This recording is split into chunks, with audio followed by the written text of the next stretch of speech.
In the age of viral music, where attention spans are short and trends disappear overnight, very few musicians manage to leave a lasting mark purely through musical substance. Even fewer do it from behind an instrument that traditionally stays in the background.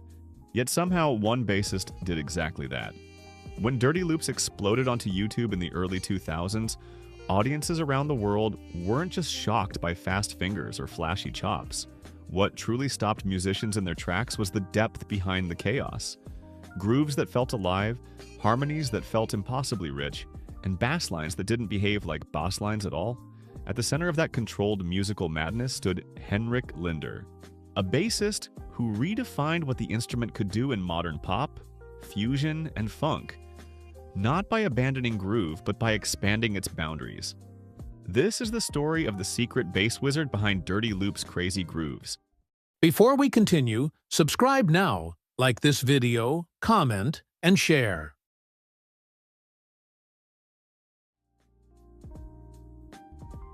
Henrik Linder was born on March 16, 1985, in Stockholm, Sweden, a city known for its deep musical infrastructure and strong public arts education.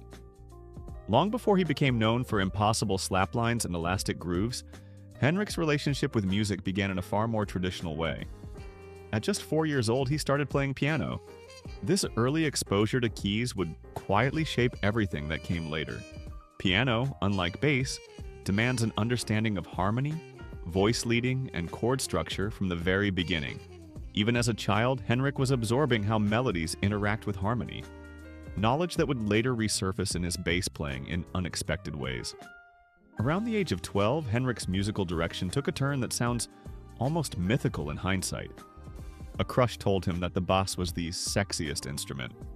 At 13 years old, Henrik picked up the bass guitar, initially without knowing that this spontaneous decision would place him on a path toward redefining the instrument itself. What began as a teenage curiosity quickly turned into obsession. Henrik's early bass inspirations reflect the dual nature of his playing: raw energy combined with intellectual depth. One of his earliest and most cited influences was Flea, particularly after hearing Aeroplane by the Red Hot Chili Peppers.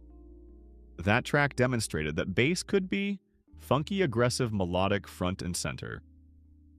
But Flea was only the gateway.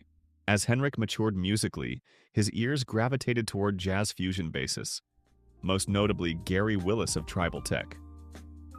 Willis's approach to harmony, rhythmic displacement, and fretboard fluidity opened Henrik's mind to a world where bass wasn't restricted to traditional roles.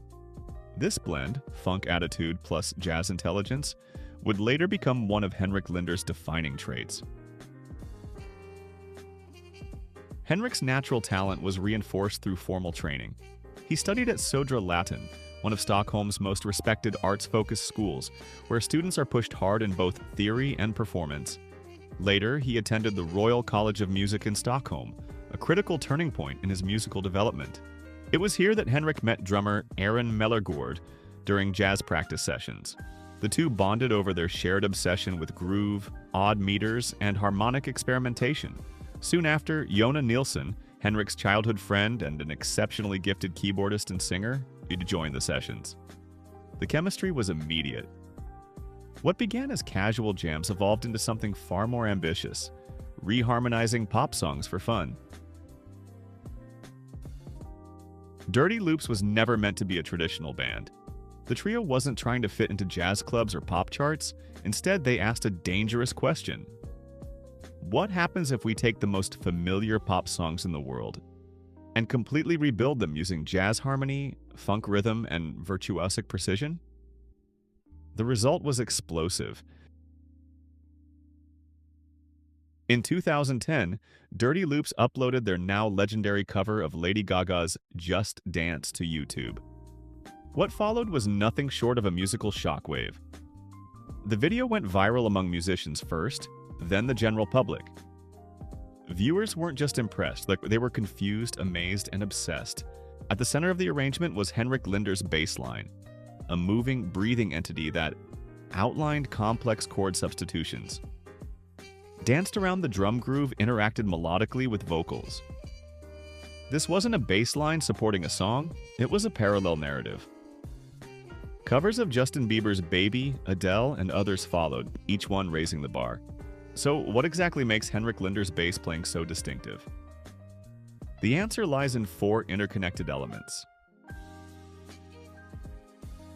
Dirty Loops operates as a guitarless trio, which fundamentally changes the bass's responsibility. Henrik often plays upper chord tones, inversions, passing harmonies, double stops. Instead of anchoring harmony from below, he frequently defines it from within. This approach is heavily influenced by his piano background. Henrik doesn't think in terms of bass notes, he thinks in harmonic motion. Henrik's rhythmic feel is intentionally elastic. Rather than locking rigidly to the grid, he anticipates beats, delays accents, pushes and pulls time. This creates tension and release inside the groove. He has spoken in interviews about practicing grooves that deliberately don't sit perfectly in time, forcing himself to regain control. A concept that dramatically sharpened his internal clock. Slap, fingerstyle, legato, ghost notes, hammer-ons, tapping. Henrik uses them all, but never for show. Technique in his playing functions as texture, not spectacle. One phrase may snap aggressively, the next may melt into smooth legato, all within a single bar. Perhaps Henrik's greatest strength is dynamic control. He shapes phrases through touch attack, volume articulation. This gives his lines emotional contour. They rise, fall, whisper, and explode. In Just Dance, Henrik avoids repetitive patterns. His line evolves constantly using chromatic approaches and rhythmic displacement. He often avoids the kick drum entirely and creating a floating groove that feels elastic yet grounded. Here, Henrik blends slap bass with jazz vocabulary.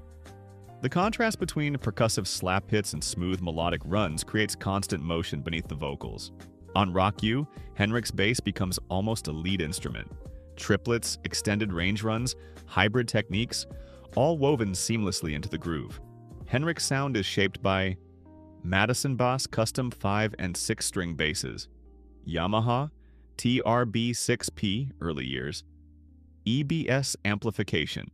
Interestingly, one of his early tones came from adapting to a broken pickup, forcing him to refine touch instead of relying on gear.